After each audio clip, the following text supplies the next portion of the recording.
This is a Secure Cyber Connect podcast with Jay Adamson and Warren Atkinson, where we're joined by information, cybersecurity, technology, and talent acquisition professionals who share their journeys, unique perspectives, and offer advice and guidance. Our topics on this episode will be cyber, mental health, regulation, and litigation in cyber. Today, we're extremely pleased to be joined by Christian Toon.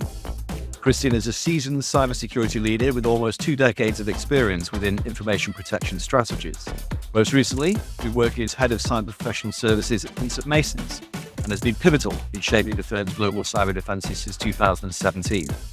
His extensive career spans various sectors, including financial services and insurance, where he has delivered both pre- and post-breach strategies across the UK, Europe, Middle East, and Asia.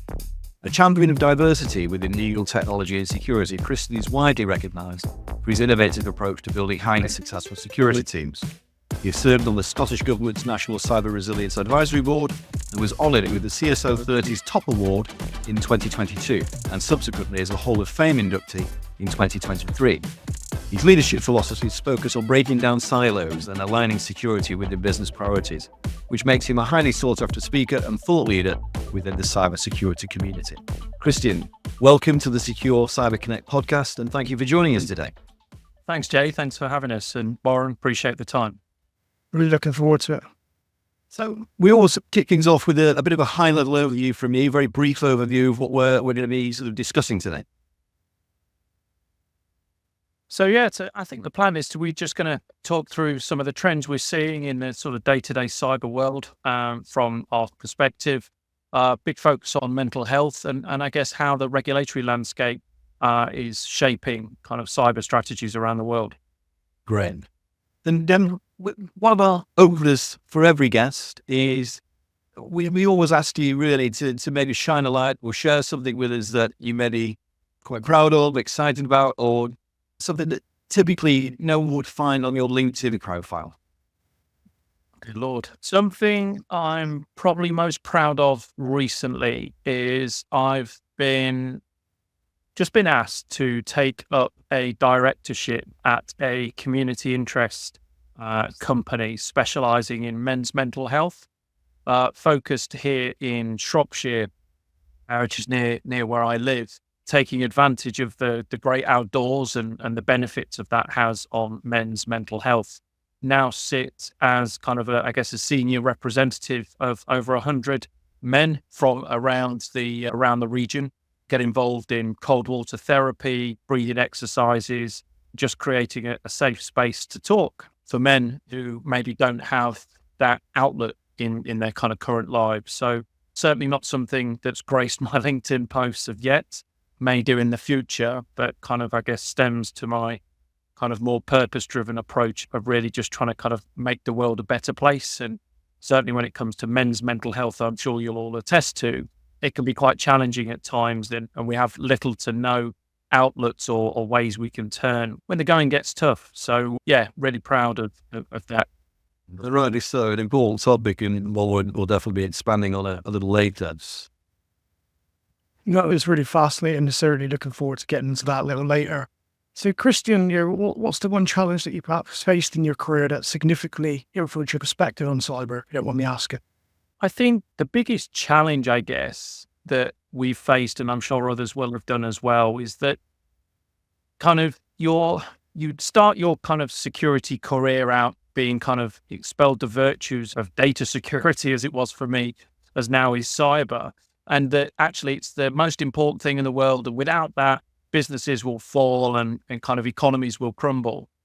But actually the reality is far from different. And I think that's pushing more the fact that cyber, as we sort of calling it today, is just another operational risk that the business needs to manage. And actually it's not the be all and end all.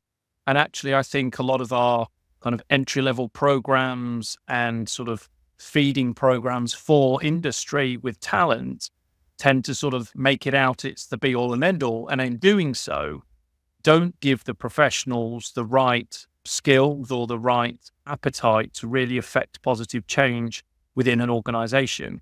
That it kind of often seen as security being the restrictive no department that won't let businesses do things. or causes conflict between the departments. So I guess being aware that there's other things to deal with from a security point of view. There are other things that business is really interested in. And actually, it's okay to take a step back and not do the security in that instance if the business is kind of aware of the risk it's facing and actually wants to do something different. That the role of enablement in securities is still quite an underused term. I see businesses that are actually using security as enablement. There's a lot of compromise within businesses. But that compromise, it needs to be balanced, of course. And I think to reach that level, there needs to be mutual respect and strong relations internally. So in terms of developing sort of effective cybersecurity and AI strategies, it's becoming more and more clear that creating a well-structured security AI strategy involves a pretty thoughtful integration of AI tech. And this needs to be coupled along with an organization's sort of broader security framework. What in your opinion, are the critical steps for creating a robust security AI strategy? And how should organizations assess their readiness and maturity in this area? And I suppose really align their efforts with their broader business goals. Sure. Thank you, Jay. So I think in summary, a sort of starting out on that AI security journey are going to be a number of steps. I think firstly and foremost is accountability. So who carries that mantle within your organization? AI covers a lot of things: data, personal information, technology, potential third parties. There could be some product involvement in there as well. So there's going to be lots of individuals that will have a vested interest in that. Traditional cybersecurity, well, kind of tends to sit with the CTO or CISO, heads of security. So understanding that operating model and who is going to be accountable and responsible for kind of driving that forward will bring some clarity to that organization. Once you've got that, the second piece is going to be around the use case for the business. Quite often organizations will just go and use AI because it's the great new thing that everyone wants to use, but actually isn't generating any business value or isn't providing support for those business case. And before you know it, you could have spent quite a lot of money on budget, on resource, on exploring and playing around with all these things that if your business isn't in that R&D space, can be quite costly for you. So business case, authoritative kind of person or operating model around responsibilities. And then the third piece then is that control framework. Now, on the security side of the house, a lot of what we traditionally use around identity and access management, detection, response capabilities, that tends to kind of play a big part. It's not a case of specific AI controls, although they may play a part. The traditional NIST, ISO, good practice guides, CIS, you name your kind of favorite framework, will have a lot of controls in there that under review, you can extend to cover the AI components that your business is working on. When you're looking specifically at AI tooling, there's only a small number of businesses we found, or should I say vendors that we found, that are actually providing AI-specific security. So if you take the MITRE Atlas framework around adversarial threats and the things you should be worried about when it comes to artificial intelligence, there's a number of companies we've been working with that provide solutions explicitly for that. So they can help manage and police the prompts going in. They can help manage and oversee the engine or the algorithm itself, and in turn look at protecting the output of that. Okay, specifically focused around machine learning and large language models, but that gives you one example there of that AI piece. So quite often organizations are approaching us, my team, to sort of look at that gap analysis as to where we are. Is our current security framework suitable for AI or using AI within the business? And that includes both the technical, organizational, and kind of people controls that you'd expect to have in any sort of modern thinking, technology-enabled business. That's brilliant. And what emerging cyber threats, including obviously ransomware, for instance, and the evolving role of AI, do you feel organizations should be concerned about right now? I think at the moment, emerging cyber threats, I think I haven't seen a new cyber threat for probably about 5-6 years now, if not longer. Much of the same, hasn't it? is massively more of the same. Phishing still continues to be one of the biggest kind of attack vectors of getting into organizations. Either that's the criminal acting from their own accounts or indeed taking over other legitimate accounts to use those as proxies to target other companies and organizations. The threat for data exfiltration, business email compromise, invoice fraud, or yes, the penultimate ransomware are still very common. And I guess the use of AI in those cases, we certainly hear about from an academic point of view, the potential for AI to be used in a nefarious or evil way. There are cases and platforms that are available through dark web channels and access to kind of criminal networks that we hear about and talk with our law enforcement partners on, that is effectively using AI as business is using AI at the moment. So looking to be more efficient. If you can fish 100,000 people more than it normally takes you to fish 1,000 people, then the economies of scale really work for you.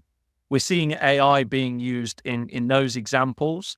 Have we found yet the AI kind of autonomous hacker that is looking for zero-day vulnerabilities, that is then kind of scripting its own attack lines of code, then emailing out? That autonomous level of operation is not without possibility, but certainly things we're not seeing at the moment. How far away do you think that is, Christian? How long's a piece of string? I mean, I think on the cusp of the kind of AI kind of security takeover, this sort of Skynet kind of philosophy that kind of people worry about, I think is tied quite closely with the advances around quantum. Because if we look at the kind of quantum timeframes to be kind of looking at, say, quantum resistant algorithms and how safe is our kind of encrypted stuff today, I think the 2 to 3 years that we're looking at with quantum, I think for me, you'd be safe to say around the same sort of time frame for the sort of those AI autonomous threats.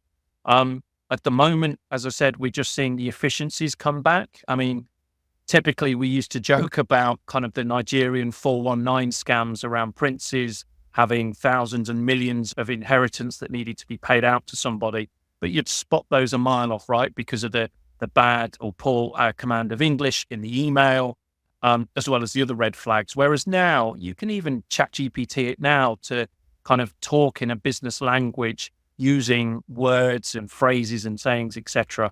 So it just makes it a lot more accessible. And with the kind of the open access that a lot of people have to platforms like ChatGPT, it's just massively lowered the bar to kind of generate this sort of content and kind of launch these types of attacks. So it doesn't do anything for the integrity or the nefarious nature of individuals, but other than making their job a lot easier.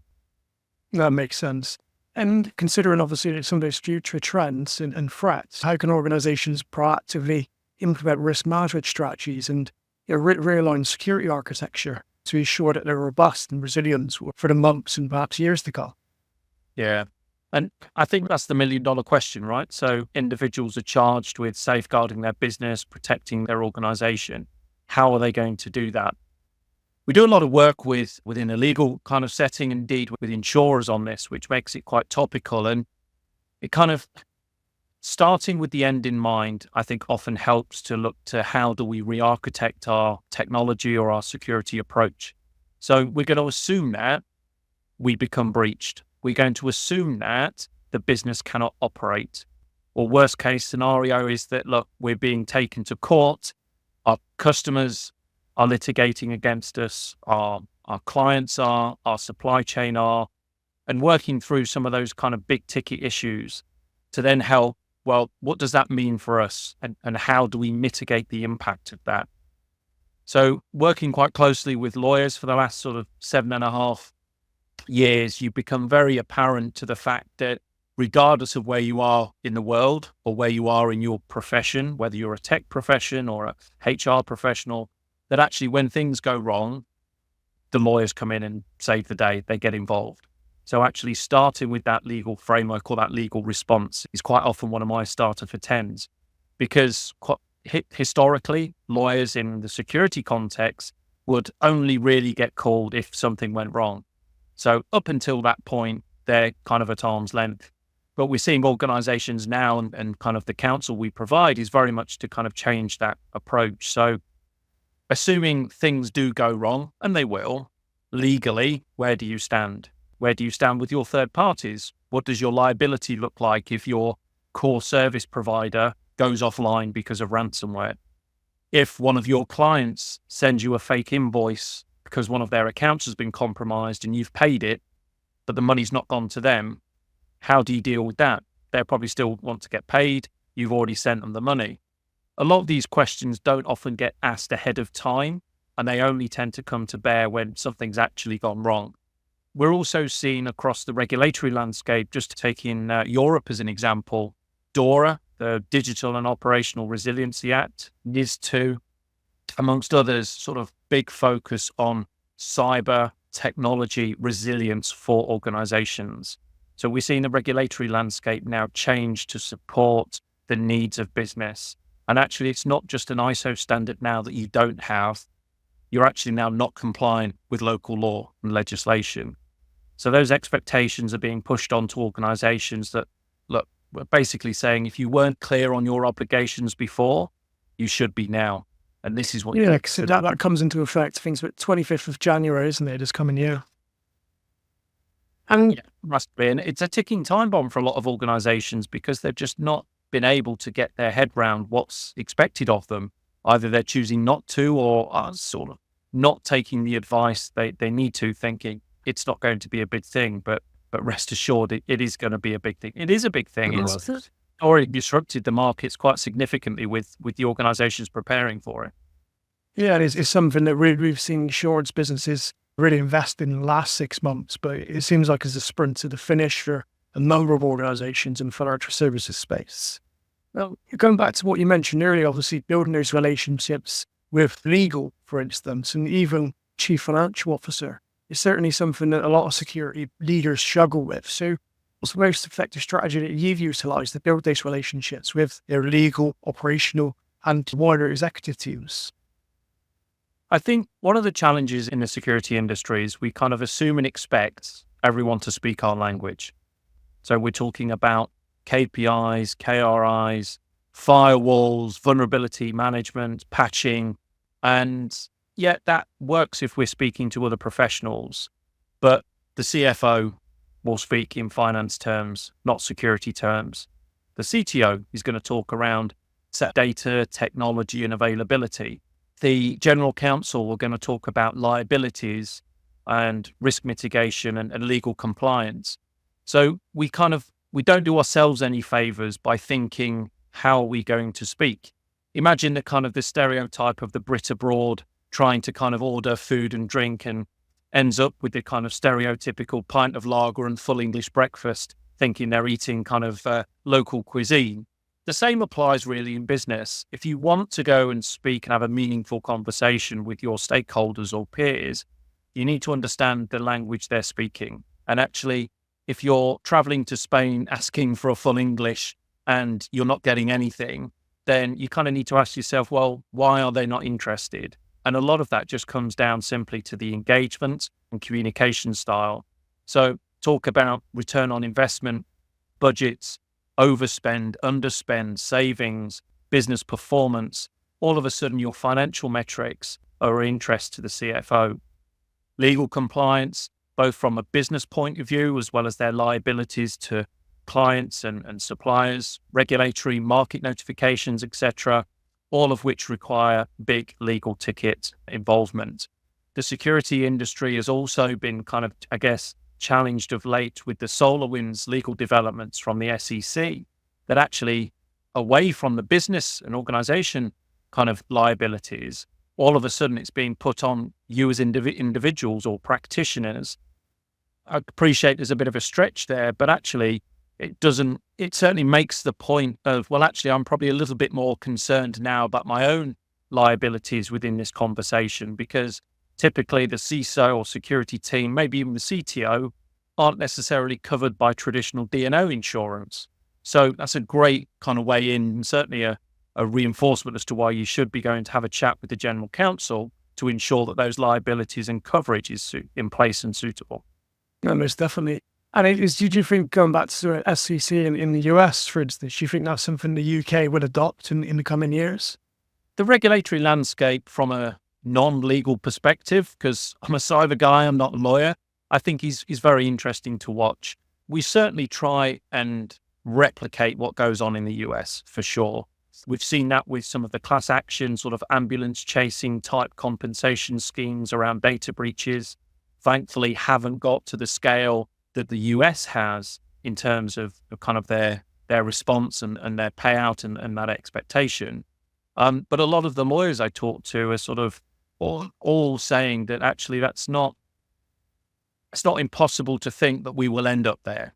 And as much as we perhaps become aggrieved at the frustration around sort of compensation claims and negligence and everything else, then you kind of think, well, maybe it's a way for really changing the risk assessment for organizations to say, well, at the moment we manage a lot of customer data, but security is a cost.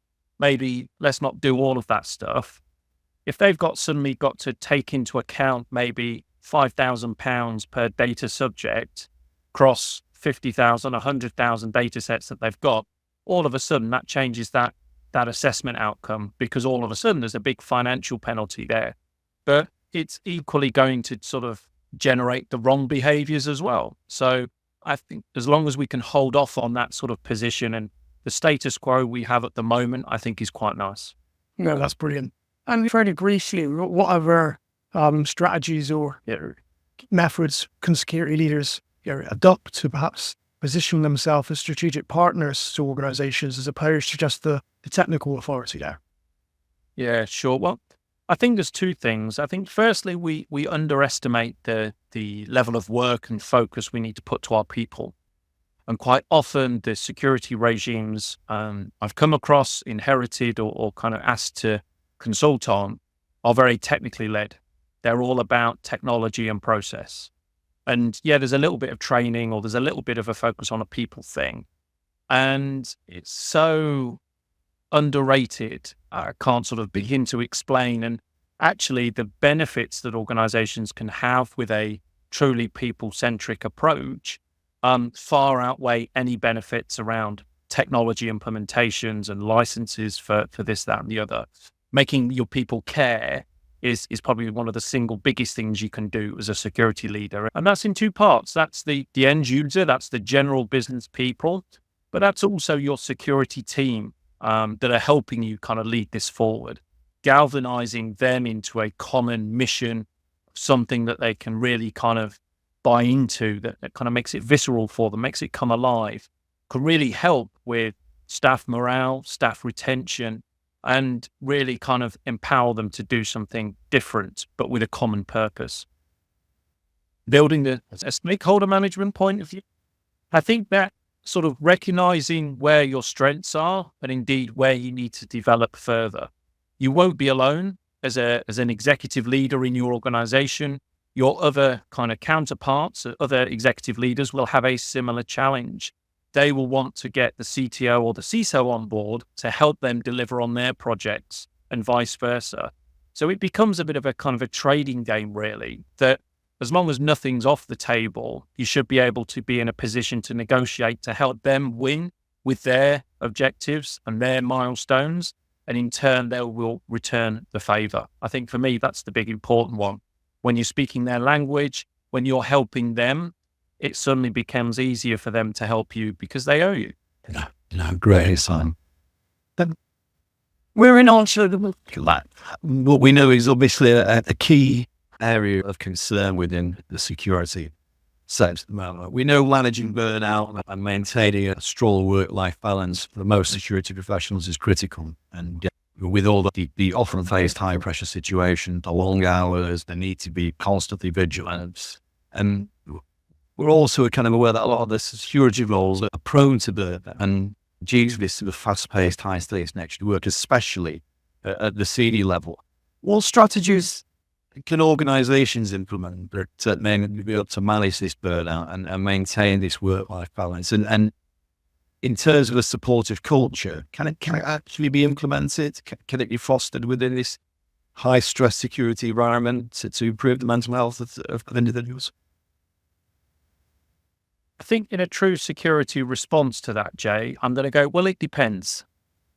Right? Yes, it can. I think organizations will have their own challenges around culture and leadership and management styles and everything else. And you then kind of throwing in this kind of niche of cyber and burnout and stress and everything else you've just sort of articulated against, they may have those challenges in other roles and in other parts of the business.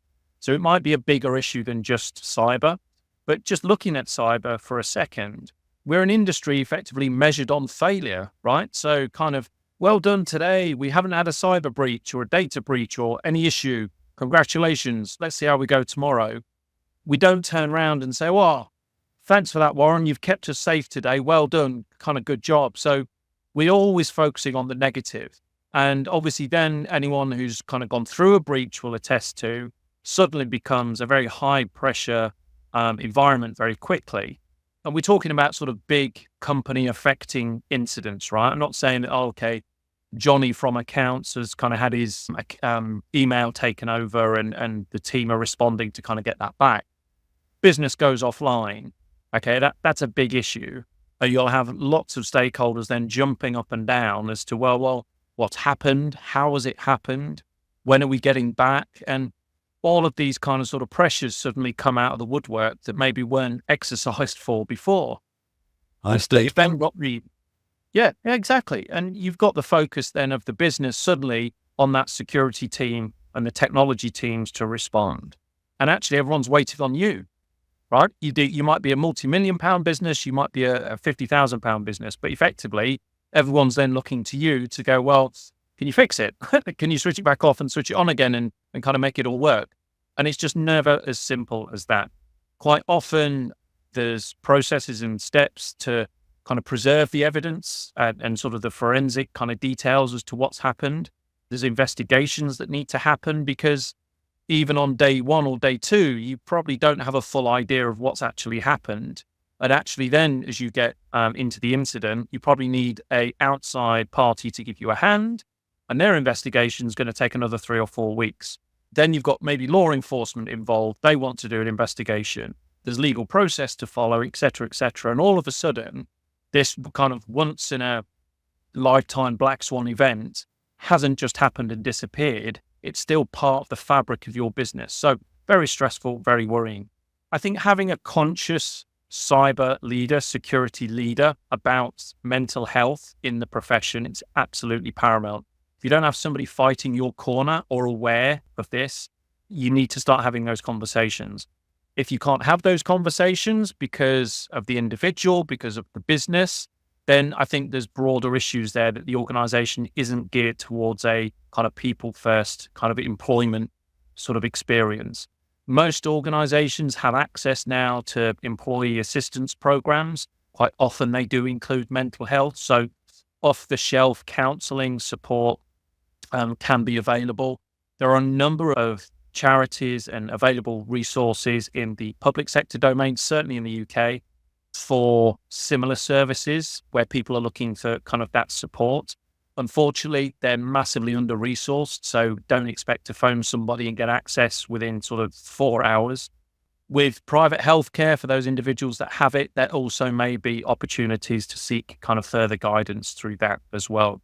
In cyber specifically, there's one initiative that I'm aware of that is trying to sort of champion and highlight this kind of as an important area. That's the Mental Health in Cybersecurity Foundation, which is a industry initiative from industry representatives around the globe that are looking to effectively bring and focus this conversation into our conferences, into our language, into our lexicon, so people, leaders, and otherwise can feel comfortable talking about it. There's great businesses out there as well that are supporting mental health. Big supporter for me is a company called Cyberminds that have capabilities to support both pre and post breach with the security teams. And I think we'll talk about the importance of mental health. cyber minds have actually got kind of capabilities to actually, well, what does that look like and how is it cyber specific? Another one I quite like is, I think it's Sensory, which again is a sort of more of a focus on neurodiversity and diversive thought, as well as mental health within the profession. So there is resources now starting to emerge across the industry, which if you don't know where to go, then they're sort of great starting points for individuals to do so. And maybe as an open arm or as an olive branch, just asking that question to say, well, what do I do? Can quite often just be that first step. There are resources available, but we just don't know, or perhaps didn't know, where we could turn for them. So would advocate, certainly recommend people to just reach out. Me or others would be more than willing to direct them accordingly.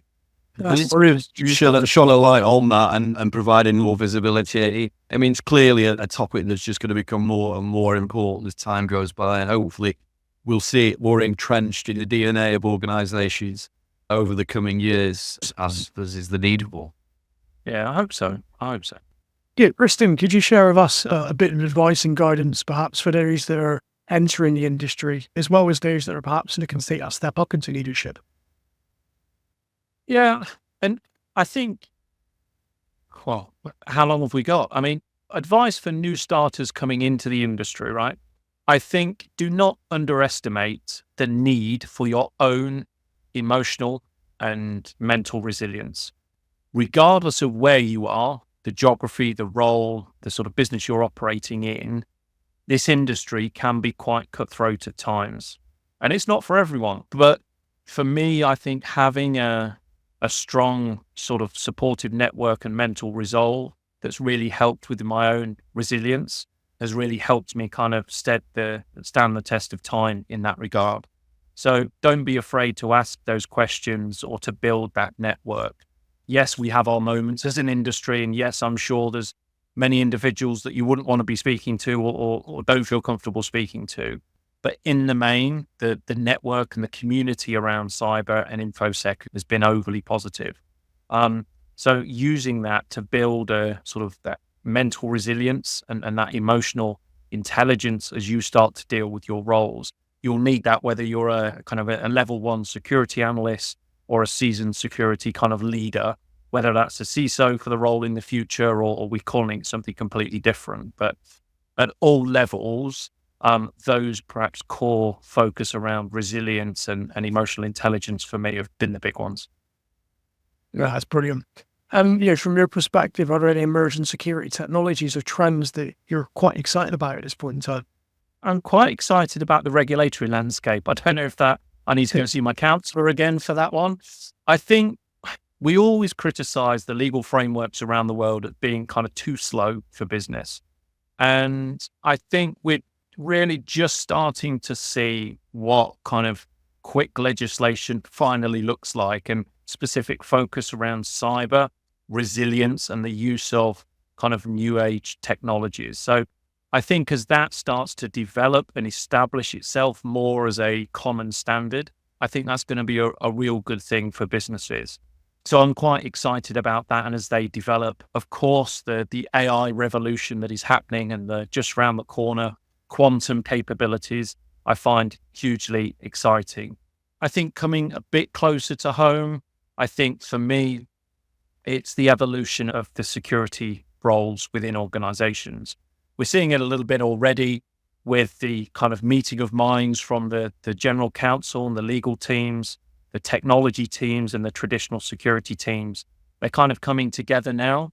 Not to say that roles will not exist in the future, but I think it's going to be an interesting development about how organizations choose to structure their digital resilience going forward. And I guess we talk more on resilience now than cyber, that yes, it is all about availability and integrity and confidentiality, but I think the operating models for kind of managing those as businesses evolve and grow will change. So I think that's another interesting area for me. That's great. And fairly briefly, is there an unconventional viewpoint that you perhaps want to share in relation to where you see the CISO progressing? We've had conversations with leaders that think going as the chief risk officer route or CTO or even CIO is a career path, but Is there one that out there is not too outlandish that's sparked your interest or you see evolving over time? Yeah, retired on a hot beach somewhere with nice sunny weather. That's an interesting one, because I guess as you start your career in cyber, everyone talks about CISO being the pinnacle of that career. And if you look across the market, there are many variations on that CISO role, from size of business, seniority, pay scale, size of team, you name it. There's many deltas or many dimensions to that CISO role. But once you've got there, what's next? I don't know. More of the same, maybe in a different industry. We see kind of security leaders move from industry to try something different. Looking at my own career as an example, I've gone from in-house. I normally use the phrase in-house to out-house, but those in the UK might think that's got a kind of different connotation. Internal CISO security leadership role to a external client-facing kind of consulting role, I guess, at its heart. So for me, the evolution has been for me, and that's how kind of my career has developed. I think it's important to see what the potential is for you in your career. So other security leaders may be listening to this, maybe thinking, well, what's next for them? Is look at how other people have done it, but no, it's not necessarily or not exactly how your future may pan out, but it gives you some ideas and options. So one of the questions we typically tend to end the recordings on, we've asked all of our guests, what is their favorite analogy? Now, you may already have aced this earlier on with your full English breakfast analogy, but if you could be so kind as to maybe give us your favorite analogy for explaining technical ideas. And again, if there's an analogy in general that you may want to share with us that you tend to find is one that you use a lot. Okay, so saving the hard questions till last, Jay. Thank you for that. So this one's probably less an analogy that I use for explaining technical things, and it's more perhaps something I use to help drive my approach. So whether I'm trying to kind of convince different departments or teams to do things, to buy into kind of directions of strategy, etc., is a rising tide lifts all boats. And that kind of really kind of sets me up for success, because I'm interested in their successes as well. And actually, if we can do this together, then everyone's going to win, whether that's within business or within kind of sort of personal circumstances. So for me, that's probably one of the big things that drives it. One of my other favorite ones is that's probably not suitable for the podcast. So yeah, maybe I'll say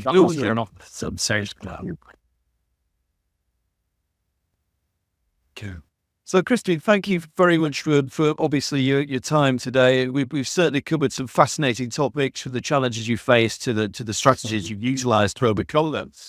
Before we sort of wrap things up, what does the future hold for you and Pinsent Mason, and for any of our listeners who want to stay connected beyond the podcast? Where else can they reach out to me? Sure. Thanks, Jay.